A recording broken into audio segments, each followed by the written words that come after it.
Bonk. Aduh. Rồi.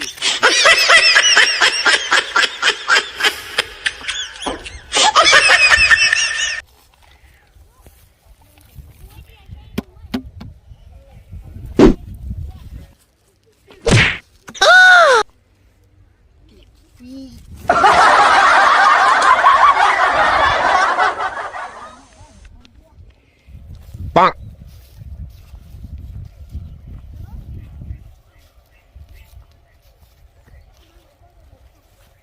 Này.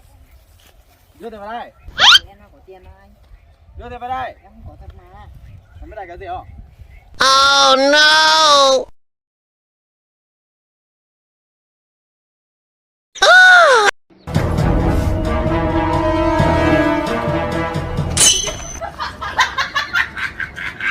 Bonk. Hả?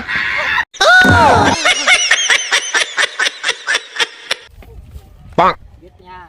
Vâng ạ. 2 cộng 2 bằng mấy? 2 cộng 2 là Bằng nhiều, nhanh lên. Còn nhiều lắm.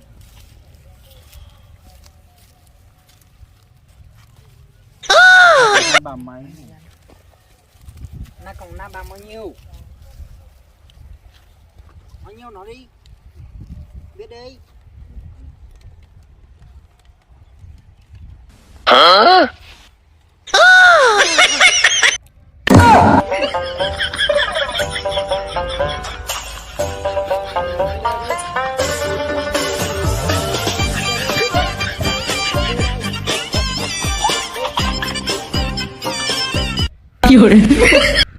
Bonk. Hey! Oh no! Bonk. Wow!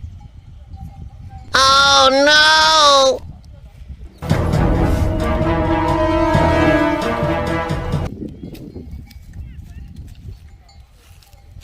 Hey!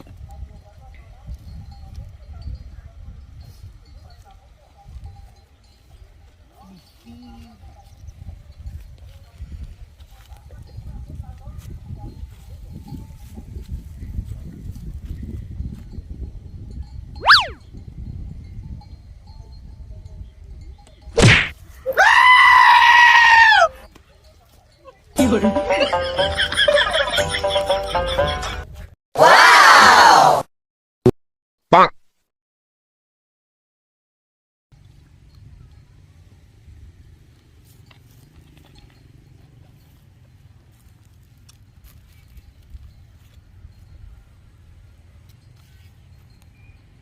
Wow.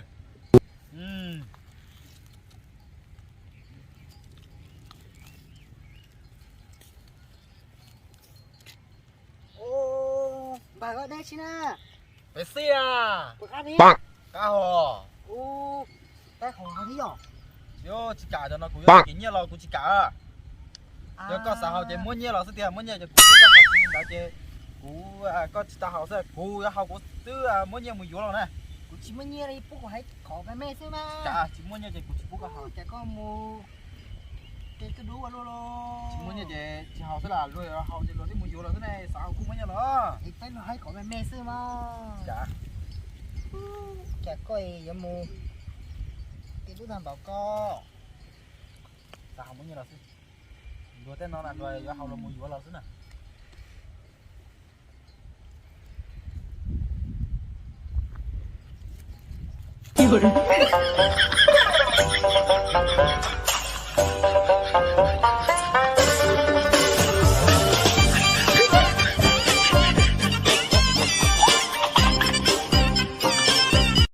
Bonk.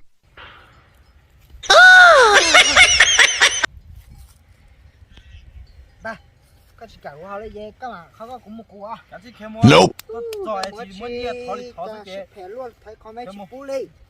Bà ta thỏ sẽ chỉ muốn nhiều thì chỉ ta học sẽ là. Cái nó rồi học rồi thì 10 euro rồi thế nào hả chơi cùng anh tại thế à.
哎呦我的妈！